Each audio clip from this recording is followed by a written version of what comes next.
Je m'appelle Anne Besançon, je suis française, née à Paris. J'ai vécu jusqu'à l'âge de 30 ans à Paris. Et au parcours, j'ai fait des études de droit et Sciences Po. Ça ne me conduisait pas vraiment à l'innovation technologique.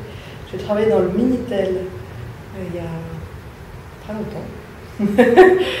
Et c'est comme ça que j'ai pris le virus de la technologie en réseau.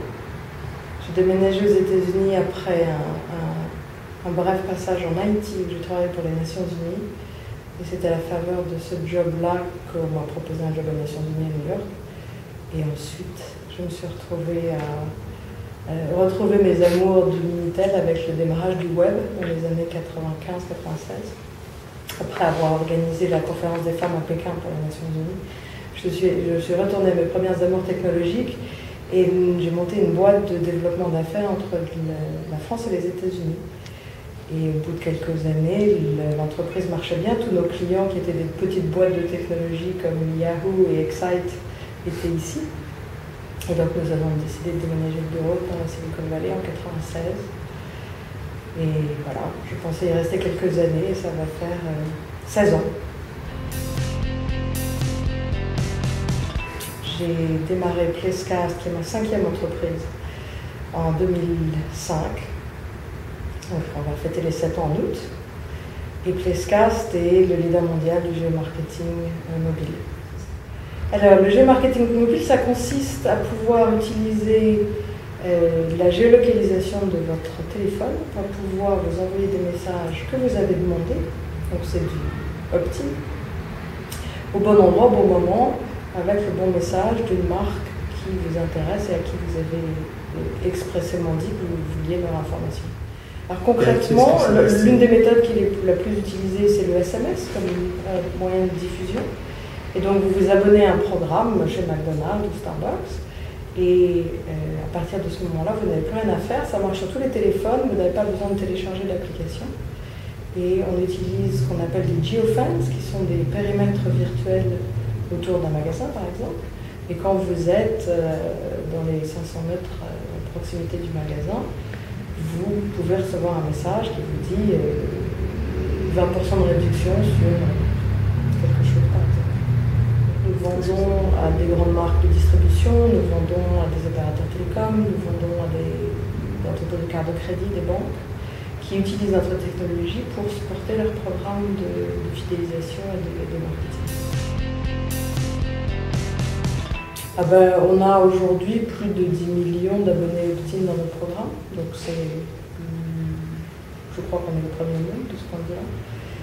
Et le marché potentiel est gigantesque, il y a plus de 6 milliards d'abonnés téléphone, donc d'appareils mobiles dans le monde, et on travaille aujourd'hui dans 8 pays, un certain nombre sont de pays émergents, et donc on voit très bien l'inflexion. Il y a un passage, si vous voulez, du web sur ordinateur qui était lié à le haut débit, qui n'existe pas dans ces pays. Donc on passe directement à l'informatique sur le téléphone, on ne parle même plus d'ordinateur. Non, mais je crois que l'entrepreneuriat, c'est quelque chose qu'on a à l'intérieur de soi. On a envie de faire des choses, on a envie de construire des choses, ça prend tout un tas de formes différentes. En l'occurrence, la rencontre avec l'entrepreneuriat s'est passée bien plus tôt que ma première entreprise. Elle s'est passée à la faveur justement du Minitel, de pouvoir monter à l'intérieur d'une entreprise un business qui n'existait pas, donc c'était déjà un avant-goût de ça. Et puis,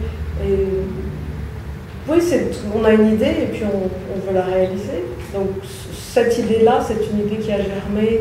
J'ai toujours été fascinée par les cartes, la cartographie.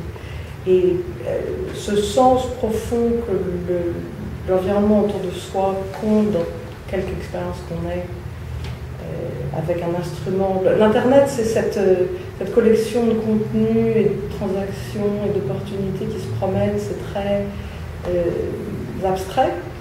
Et de pouvoir rattacher tout ça au monde physique réel grâce à cet instrument qui est de plus en plus potent, c'était vraiment une idée intéressante. Et il s'avère que c'est assez compliqué, en fait, sur le plan de la technologie qu'il faut mettre en place. La façon dont je suis venue ici, c'est un peu accidentel. Et Et la façon de pouvoir monter une entreprise, ça coûte très peu cher de monter une entreprise ici, par exemple sur le plan légal. L'établissement d'une société ici, c'est quelques centaines de dollars. Ça vous prend un quart d'heure sur un service en ligne. Donc il y a une approche du business et de l'entrepreneuriat qui fait que les choses sont plus faciles. Je pense que c'est une différence dans la réalisation de l'entreprise et de l'écosystème qui permet que ça soit fait facilement, simplement, qu'il y ait des financements qui soient disponibles, des réglementations qui soient plus légères. Et puis, plus généralement, je pense qu'il y a un phénomène culturel aussi et social autour de l'acceptance du risque. On vit dans une civilisation en France qui est vieille, historiquement, qui est très organisée. On est organisé depuis le XIIe siècle, un seul pays. Ici, ils sont à peine organisés comme un pays. Ça fait 150 ans que la Californie fait partie de l'État de l'Union. Donc on n'est pas du tout dans les mêmes dynamiques sociales, de réussite, d'argent, de construction. Je crois que ce sont des univers qu'on ne peut pas recréer comme ça artificiellement. C'est un avantage d'être femme en général, mais je crois que c'est à la fois plus difficile parce qu'on est moins nombreuses, et puis ça n'a pas d'importance, c'est-à-dire que si on a cette passion et ce désir de construire, on s'en fiche d'être homme ou femme. Là où on voit des conséquences, c'est par exemple dans l'univers du financement de capital risque, qui est à 95 ou 17% masculin, en termes de gens dans ce métier. Je crois qu'effectivement, il y a de temps en temps des comportements ou des jugements qui sont faits qui manquent un petit peu de perspective d'ouverture. Mais j'ai jamais senti que le fait d'être femme était un handicap depuis tout petit. Mais je crois que c'est aussi une question de confiance en soi et d'éducation. Nous sommes 3 sœurs dans ma famille. Et mon père a fait un très bon boulot, je crois, de nous élever d'une façon neutre de ce point de vue-là. Donc ça, on le transporte avec soi après.